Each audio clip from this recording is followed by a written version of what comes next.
Chers amis, bonjour. Nous sommes le dimanche 15 janvier 2023. Il est 9 heures. Quelques news de l'Arménie, de l'Artsakh et de la diaspora arménienne. Donc hier soir, j'avais posté une vidéo pour vous faire part des éditions pour courir à vos kiosques. Achetez le Figaro Weekend, le Figaro, le journal du week-end, qui consacre 4 pages à l'Arménie, dont la couverture, regardez la première page donc du Figaro. Voilà, sur l'Arménie. Une nouvelle fois, bravo au Figaro, avec aussi une analyse donc, de la situation en Arménie. Et dedans, donc c'est le Figaro qui est aujourd'hui encore dans les kiosques. C'est le dernier jour. Essayez pour ceux qui lisent, ceux qui sont intéressés, essayez de le trouver. C'est très très intéressant. Avec aussi donc dedans des reportages au sud de l'Arménie, dans le couloir de la Chine, beaucoup d'éléments. Voilà, une carte qui résume, qui est compliquée en fait, la situation pour expliquer le couloir de la Chine, la partie donc du Ralabar, la partie de l'Artsakh en fait, de l'Arménie, c'est très compliqué. Voilà, avec des cartes. Donc le Figaro arrive avec bien sûr des reportages. Donc voilà. Sur place. C'est très très intéressant. Essayez de comment dirais-je, il faut encourager les titres de la presse française qui parlent de l'Arménie. Donc souvent Le Point, l'hebdomadaire Le Point et l'équipe, et le Figaro, le Figaro Magazine et puis le Figaro Journal en fait. Grâce aussi à nos amis, voilà. Regardez donc la visite de la présidente du Parlement de France à son homologue, donc avec Alain Simonian, son homologue d'Arménie, Pachinian. Voilà, donc beaucoup d'éléments. Donc il faut le prendre, les amis, il faut l'encourager. Et puis surtout à tous ces journalistes qui parlent de l'Arménie, de ce peuple chrétien qui est sacrifié dans le Sud-Caucase. Il faut encourager. Il faut que de tels articles puissent, comment dirais-je, être nombreux. Et je crois que ça ne fait pas très plaisir ni à la Turquie ni à l'Azerbaïdjan, ce qui est un bon paramètre. Donc voilà, donc il faut aller, il faut acheter. Et puis bon, n'oublions pas, donc je l'ai vu aussi dans le Figaro, donc on se rappelait déjà plus donc de le Figaro donc magazine, qui était avec le journal, regardez, spécial Arménie, le Figaro Histoire. Donc c'était le numéro de décembre et de janvier, donc c'est toujours en kiosque. Voilà. Nous on l'avait acheté déjà au tout début décembre. Et puis on avait pas. Beaucoup d'entre vous, vous l'avez acheté. Mais pour ceux qui ne l'ont pas acheté, il faut y aller. Donc voilà, regardez le Figaro. Avec 70 pages. 70 pages, donc le David Beck, 70 pages consacrées à l'Arménie. C'est énorme. Il faut le prendre. Toujours en kiosque. Il faut aussi encourager. Pardon, je vais vous demander juste une seconde. Alors, oui. Un journal qui fuit. Donc, alors, c'est le point donc, de cette semaine encore, qui est toujours en kiosque et qui consacre une nouvelle fois 4 pages sur l'Arménie en fait. Un reportage donc en Arménie, dans le sud de l'Arménie, dans la région de Syunik, et aussi donc pas loin du corridor de la Chine. Voilà,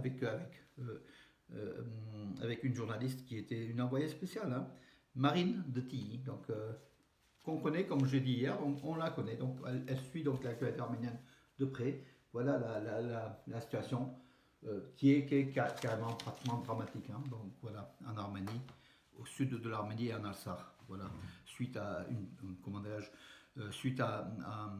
une menace turco-azérie qui risque de s'emparer de l'Artsakh et du Zangezur, du sud de l'Arménie, pour faire une jonction entre la Turquie, enfin via Nakhitchevan, et l'Azerbaïdjan et le monde pantouranien.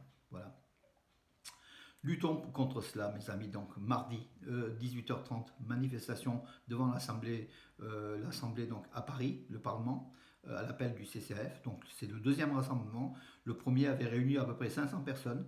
J'espère que vous serez aussi très nombreux. Nous, on ne pourra pas malheureusement. Nous, à Valence, on va manifester devant la préfecture de Valence à l'appel du collectif Urgence Artsakh-Arménie, soutenu par le C24. On va manifester donc le vendredi 27 janvier à 18h devant la préfecture de Valence. Notez-le, mes amis, pour ceux qui sont de la région valentinoise.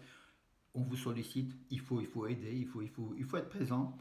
Même si certains disent oui, ça ne sert pas à grand chose. Vous savez, le fait de ne rien faire, ça sert encore moins. Voilà, il faut y être de toute façon. Alors, oui, hier, donc 5 malades gravement atteints donc, dans les hôpitaux donc, de la République de l'Artsakh ont été transférés vers l'Arménie par la Croix-Rouge internationale je crois que ça fait à peu près une quinzaine ou une vingtaine de malades qui sont évacués depuis le blocus du 12 décembre dernier. Donc 12 décembre, cela fait 34-35 jours que l'Artsakh vit isolé du monde. Heureusement, des malades donc, en situation très difficile sont évacués par raison humanitaire par ce couloir de la Chine, du corridor de la Chine, qui est bloqué, qui est fermé par l'Azerbaïdjan, avec peut-être la complicité des soldats russes et de la Russie. Hein.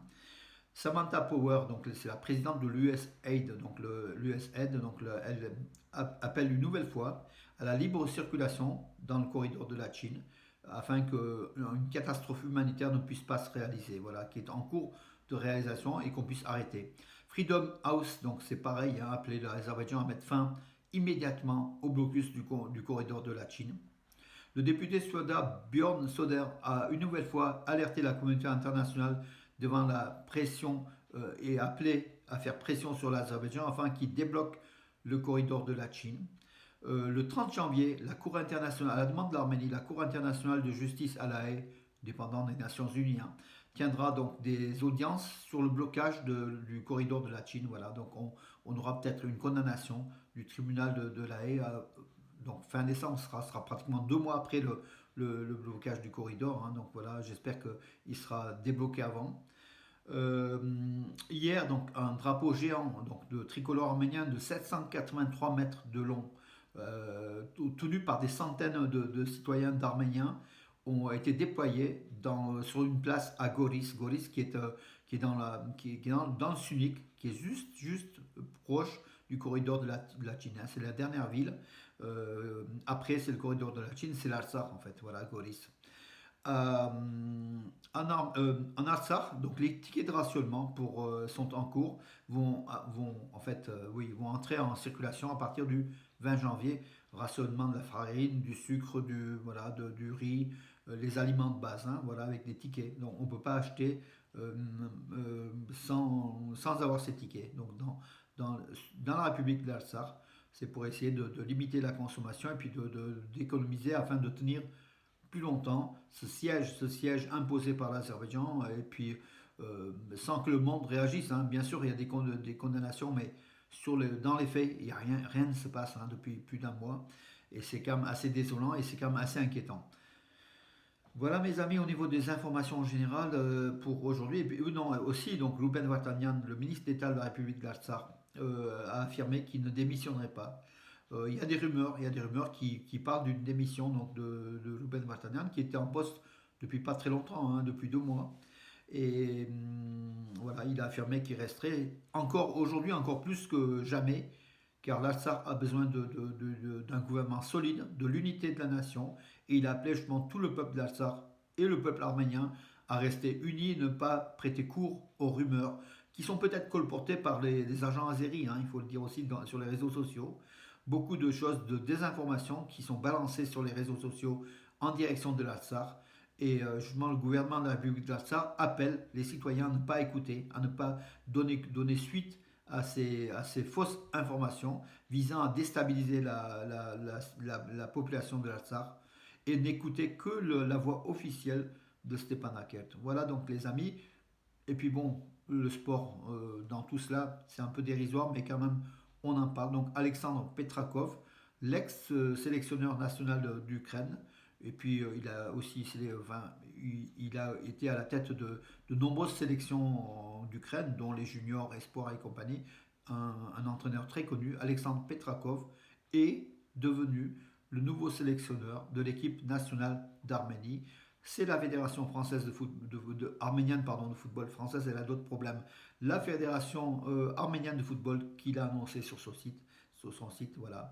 Le poste était vacant depuis le départ de Joaquin Caparros, hein, donc voilà, qui avait démissionné, qui avait été poussé à la démission suite aux défaites de la sélection nationale d'Arménie, qui n'avait pas donné satisfaction, notamment dans les qualifications de la Coupe du Monde, par exemple. Voilà mes amis, donc Alexandre Petrakov. Et puis bon, le doudouk arménien sera à l'honneur, sera enseigné à l'Université de Californie à Los Angeles. À propos de Duduk arménien, à Valence, il y aura le festival de Duduk, 1000 ans de Duduk aussi. Je crois que c'est le 4 février, on le précisera, au théâtre de la ville de Valence, donc il faut y aller. Donc le duduk est l'instrument clé de la musique arménienne. C'est le duduk arménien qui est inscrit au patrimoine de l'UNESCO depuis 2005 ou 2006. Voilà, donc le son de duduk, c'est un son arménien tout simplement qui est fait souvent avec l'abricotier, donc le Prunus armeniaca, donc le bois d'abricotier. C'est l'instrument cher de la nation arménienne qui a fait le tour du monde, hein, notamment par Jivan Kasparian, et qui est connu aujourd'hui à des écoles. Nous, à Valence, il y a des écoles, enfin, il y a des enseignements du duduk. Le duduk est pratiqué largement en France et en Europe. Et on sait que le duduk est arménien. C'est au moins un apport de la culture arménienne dans le monde. Je vais dire un nouvel apport, parce que les Arméniens ont apporté beaucoup, beaucoup à l'Europe et au monde. Et donc le duduk est l'un des derniers apports de la culture arménienne dans la musique mondiale. Voilà mes amis, c'est tout pour ce dimanche. Voilà. Donc je vous rappelle donc le point.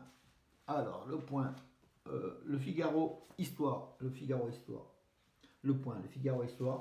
Et puis surtout, aujourd'hui, ces derniers jours, voilà, acheter donc le Figaro Weekend avec enfin, sa première page sur l'Arménie et de nombreuses pages sur l'Arménie dedans.